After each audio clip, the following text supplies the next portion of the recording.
A distribution centre at capacity, with orders destined for all corners of the globe, and every item of school furniture designed and manufactured here in Hastings. But when Hamish White and his wife Sarah bought Furnware 25 years ago, the business was just cruising along. 16 staff, all nervously watching China looming large over New Zealand factories. Everything was getting cheaper in New Zealand, everything was being imported, manufacturing was closing. And we just saw the point of going, we need to stand up for ourselves, and the only way we're going to do that is not compete on a Me Too product. We had to have value add. White decided to pull his little business apart and made the effort to get to know his customers. I thought that design led rather than research led, and Murray Pilcher, our designer, said, tell me about your customers, and of course I talked about the headmasters because that's who bought the furniture. And he said, no. So we basically went back to school to learn. But it was just seeing these kids' eyes light up and the fact that we were interviewing them and engaging. And we just got to know our customer. And honestly, until then, we thought the customer was the headmaster. Our customer was the student and their teachers. This was the eureka moment for White. The next step was finding out what his customer needed, and that was going to take some serious research. Waikato University spotted an opportunity to get involved with the massive information flow Furnware was gathering. Looking around the world, we saw a lot of information, but it was, as I say, it was either old or it wasn't specific to, say, a 5-year-old, a 6-year-old or a 10-year-old.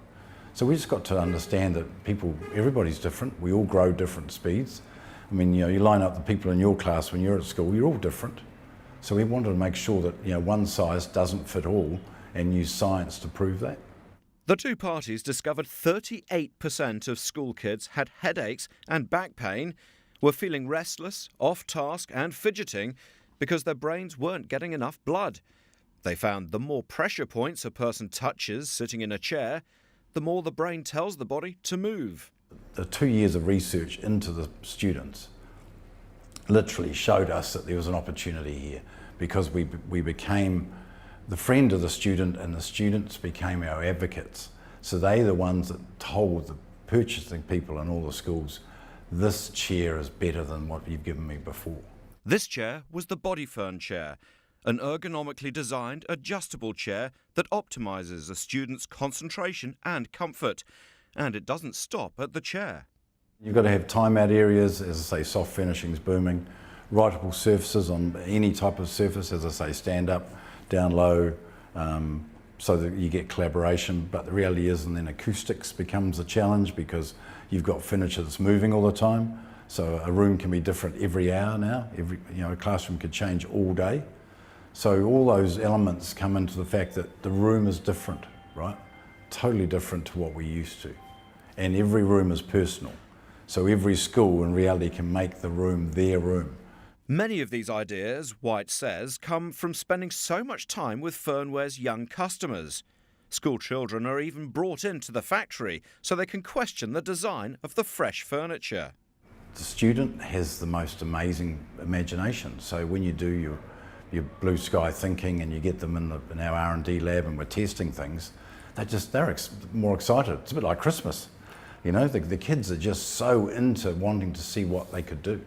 And one of our best ideas in our desk storage system, we were quite concerned about the security of it and whether it would get potentially damaged.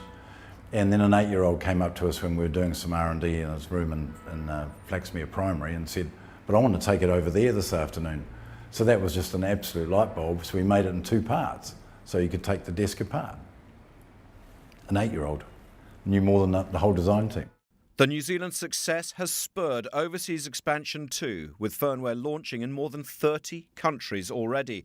White says the company's presence in Australia is already 40% larger than its New Zealand market, and it has an all-in hub in Singapore to service Southeast Asian schools, replete with insights, logistics, internal sales and support staff. Even more remarkable when you consider Furnware has changed a $39 chair into a $139 chair in a market that, in theory, has less money than when the company was selling the $39 chair. But White says it's not all about the money. Some of his staff have been with Furnware for 35, 40 years. They all believe in the reason that we're there, which is about the DNA, which is the kids. So I mean, how could you not enjoy going to work when you know you're making a difference to children's lives, right? I mean, it's that simple. The 22 sales staff peppered across the world are constantly gathering feedback and insights from their interactions with clients, leading to about 2 or 3 innovations released into the market each year.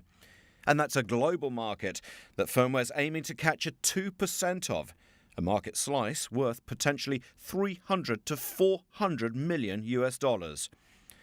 White says he's aware manufacturing, designing and headquartering in Hastings probably costs the company 10 to 15% extra in costs, but the quality, purpose and warranty of the design means the whole project needs to be in New Zealand and in New Zealand's schools. I try to get to at least 100 schools every year myself, because I just want to see what's going on.